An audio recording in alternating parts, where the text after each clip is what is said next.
Bonjour, c'est Philippe de l'Atelier Entreprise. Je suis très heureux de vous retrouver une fois n'est pas coutume pour parler de l'échec et n'ayons pas peur des mots. Avant de vous révéler les deux raisons qui marquent le saut de l'échec pour entreprendre, je vous laisse vous abonner à notre chaîne Atelier Entreprise afin de recevoir un cadeau que je vous réserve pour la fin de cette vidéo. Je vous laisse donc vous abonner et je vous retrouve juste après le jingle. Allez, à tout de suite.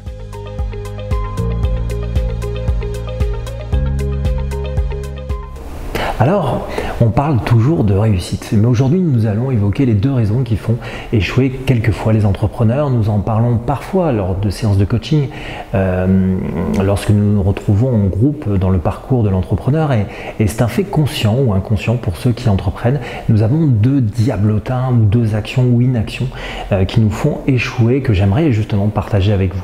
Alors, on parle souvent de réussite dans le coaching pour les entrepreneurs, mais il ne faut pas oublier l'échec. Chez les chefs d'entreprise, cela existe, nous le savons tous, et le simple fait déjà de reconnaître pourquoi nous échouons, de déterminer les causes qui sont à l'origine justement de l'échec, nous permet de passer d'un mode conscient à un mode d'un monde inconscient à un mode conscient, et nous conduit nécessairement vers le chemin de la réussite. Ce qui ressort le plus souvent, je crois, dans les raisons qui aboutissent à l'échec lorsqu'on entreprend, est de ne rien faire. Vous comprenez bien que si vous ne faites rien ou si vous procrastinez, il ne se passe pas grand-chose, voire il ne se passe rien du tout.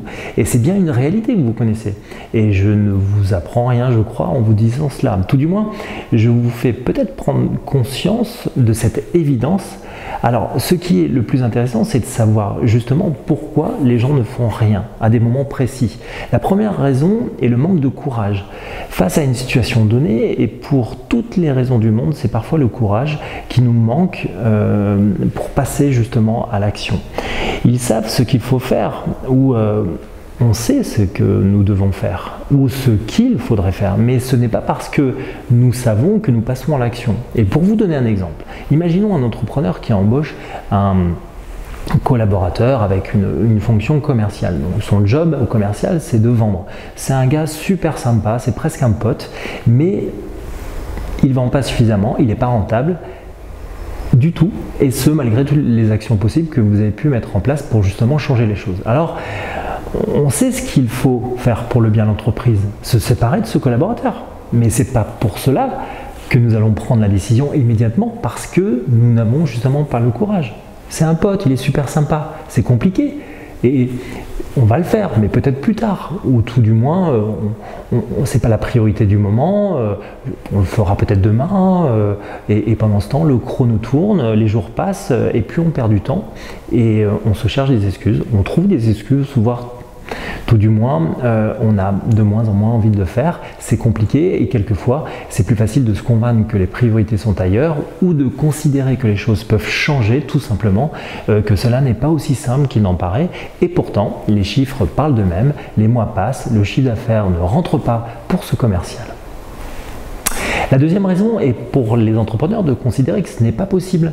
C'est incroyable, il y a des personnes qui avaient une idée toute faite sur la création d'entreprise, qui ne pensaient pas qu'il soit nécessaire de se former ou d'être coaché pour maximiser leurs chances de succès, qui pensaient que cela pouvait tourner facilement pour une raison simple, c'est qu'ils connaissent parfaitement leur métier, ils le font depuis des années en tant que salariés, donc ils créent leur entreprise, et pourquoi ça ne marcherait pas ? Il n'y a pas de raison.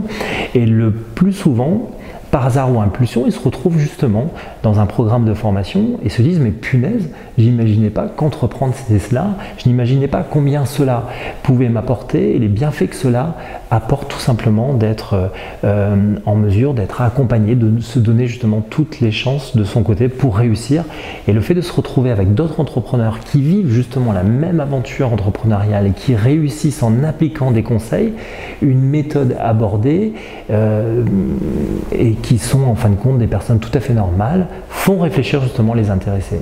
Je pense à la dernière session, Parcours de l'entrepreneur, et plus particulièrement à Pierre, qui vient de se lancer dans la vente de montres, et il se reconnaîtra sur Amazon, et qui au bout de 2 mois réalise un chiffre d'affaires de 25 000 €. Les personnes sont dubitatives, voire ne le croient pas. Soit il y a une croyance limitée dans la capacité aux entrepreneurs à réussir, et ce qui est un frein nécessairement justement pour réussir, car ne pas croire à la réussite ne peut, je crois, amener le succès. Churchill disait le succès, c'est d'être capable d'aller d'échec en échec sans perdre son enthousiasme. Le simple fait de croire aux choses, c'est déjà prendre le dessus sur la réalité. Et vous pouvez vous aussi avoir l'occasion de réussir, justement peut-être en ayant conscience de ce point. Maintenant, si vous manquez de courage pour passer à l'action, vous avez des préjugés ou manquez d'audace, voire vous critiquez l'action même d'entreprendre, alors cela signifie peut-être que vous n'y croyez pas vraiment et que l'entrepreneuriat n'est peut-être pas fait pour vous. Parfois, nous avons envie, vous savez, de faire certaines choses, mais le courage nous manque ou l'envie tout simplement. Et en général, il arrive ce qui arrive, nous ne faisons rien. Je suis le premier concerné par ce problème. J'ai repris à fumer et je suis passé donc à la cigarette électronique. Si j'y suis passé à la cigarette électronique, c'est tout simplement parce que je l'ai décidé. Mais il reste néanmoins une étape à franchir, c'est d'arrêter complètement. Et c'est ma volonté, c'est ce que je souhaite. Mais je n'ai tout simplement pas le courage aujourd'hui et j'en suis conscient, pleinement conscient. Je me trouve plein d'excuses. Je sais que c'est pas bon. Je connais les risques. Et j'ai donc repoussé l'échéance à cet été pour mettre de côté le problème en fin de compte, à savoir, aurais-je le courage cet été de le faire ? On en reparle en juillet ou en août ou début septembre peut-être. En résumé, commencez par passer à l'action, observez votre entourage professionnel et analysez ce qui a été mis en place, car si les autres y arrivent, vous pouvez également le faire. Nous pensons et agissons différemment, mais sommes tous capables, autant que nous sommes, de grandes choses.